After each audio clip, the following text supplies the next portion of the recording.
What's up, good people? You are in tune to 10 to 20 with your boy, Joyner. Today, we have a special gentleman on the line.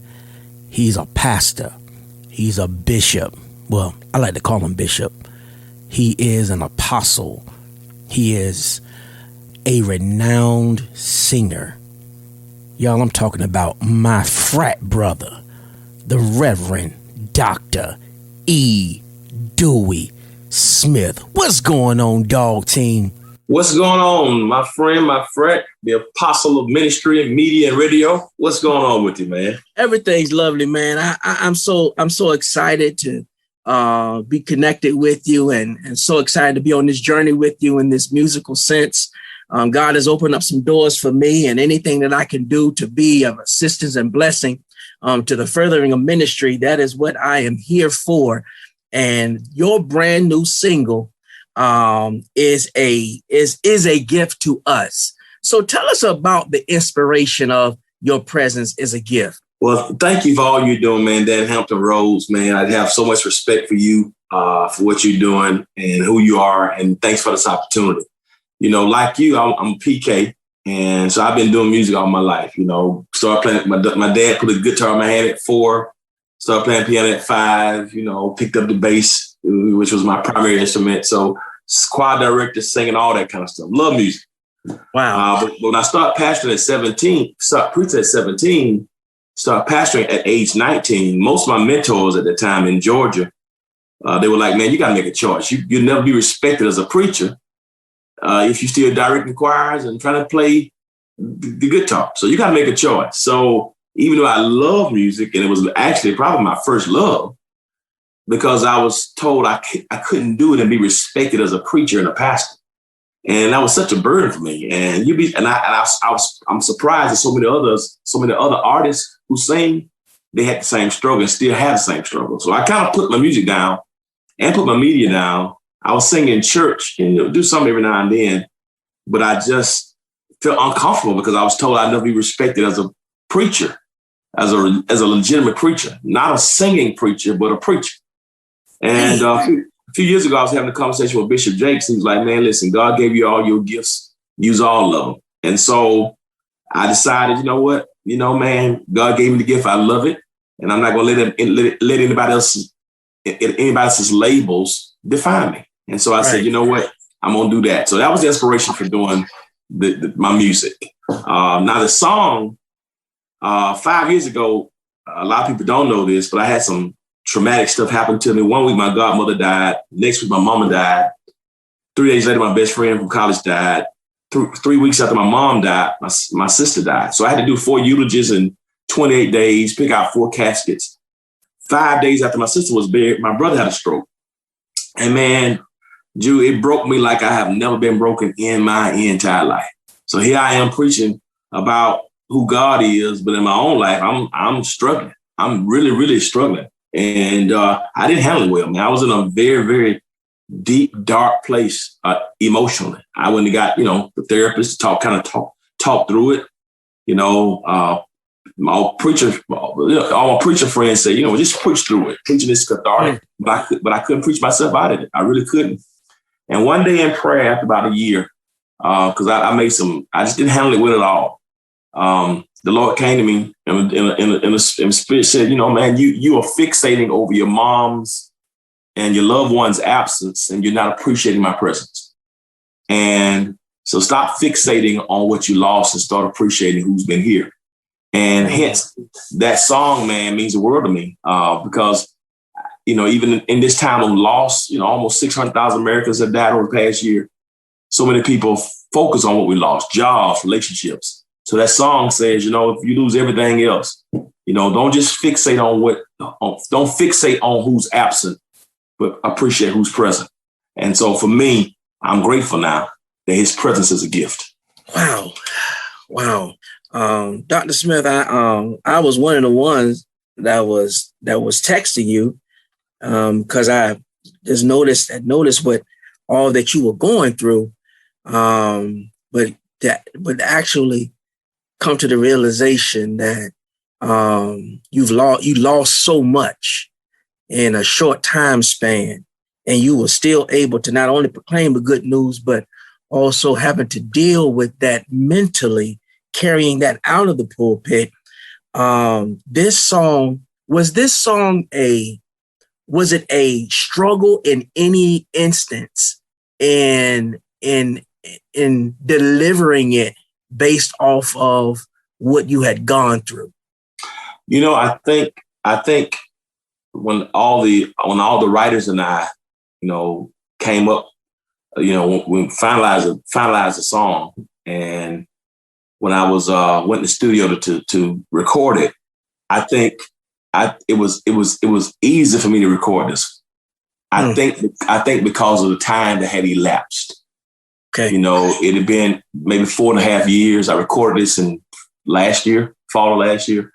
So I think because of the time that had elapsed and because I had internalized the message, I was able to deliver it. I think if it had been any time before that, I probably could not have. So because I sat with it, it's almost like when you know how it is, when you write a sermon and you sat with it a while, you live with it. Sometimes you preach the first time and you preach that sermon the second time. It's like Thanksgiving food. Sometimes it's better the second time. So for me, I think because I had sat with that song and those lyrics for almost 4 years, I internalized it. So it was more. It wasn't necessarily for me then. It was just my story. So and I presented it from a place of ministry. So I'm thankful because now I can sing that song without losing it. Which probably 2-3 years ago, if I had to sing it 2-3 years ago, I probably could not have, but I can now. Wow. That's a powerful testimony and powerful story. Your Presence is a Gift is the single. Tell us about the brand new project. My first time ever, recording a solo project. And I actually started my own label, Pebble Street Records. Okay. And so this is the first album that's going to be released through that. And I also signed my first artist too. His single is dropping the 1st of May.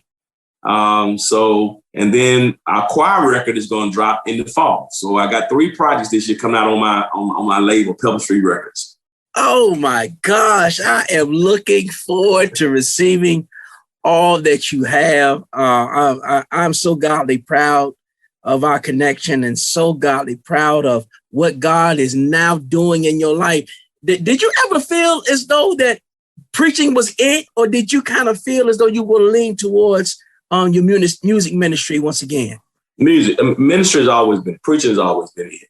And I was talking to Bishop Jakes, must have been 2013. We were talking, and he's very introspective. It was probably one of the most profound conversations I've ever had.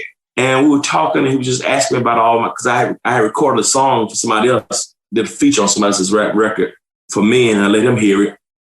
We were talking, and and he was just like, man, listen, one of the mistakes we make in ministry sometimes or in life is we mistake what we do for who we are. He says, what were you placed on earth to do? And I said, well, I'm here to preach. I'm a preacher, preach the gospel. He said, yes. Is that it? That's all. That only thing is that, do you think that's the only thing God placed you on earth to do? And I had never been asked that question before. And then I thought about it, and we just went through. I mean, it was a long conversation, and I came up with the realization that I'm on earth to be a messenger of hope. My whole life, I've been a hopeful guy. I've been the hope dealer guy. And he was like, you are on earth to make a message of hope. Preaching is just one of the ways, or one of the gifts that God gave you to carry that purpose. And if you don't utilize that, so media is one, music is one, writing is one, inspire. So don't label or limit yourself just to preaching, because you're more than that. God gave you more gifts. And if you don't use all those gifts, God's going to hold you accountable. So I had never heard of it that clearly like that. And that was just a little over 7 years ago. September 2013, we had that conversation. And I've been chewing on that. So preaching is what I'm called to do. It's one of the things that I know I'm placed on earth to do. It's been the thing that I love. I'm going to do it till I die. Prayerfully, as long as God keeps me alive, I'm not gonna pastor all my life, but I want to use all my gifts that God gave me, and I don't ever want to stop preaching. Even when I retire from pastor, I still want to preach for people. Whether it's once a month or whatever. But I want to also use these other gifts I have, and I think now with my record label, I can help other people, give other people an opportunity, invest in them, help them to deliver their music. So I have an opportunity to still be involved in ministry, in music. Whether it be gospel, inspirational, jazz, I want to have an opportunity to produce music because I love music as well. So, and I also do media. I have a film company as well, and I've loved that since I was 8 years old. So I just want to use. I want to use every gift God gave me. I also have a basketball league at my church. I love sports. I was an athlete in high school, so about 40 weeks out of the year, we have an AAU league, a year-round league at my church. About 300 or 400 kids every week on the weekends, and that I oversee, that I started back in 2012. So I want to use every gift God gave me, and your passion sometimes is an indication of your purpose. Sometimes, so I'm just excited.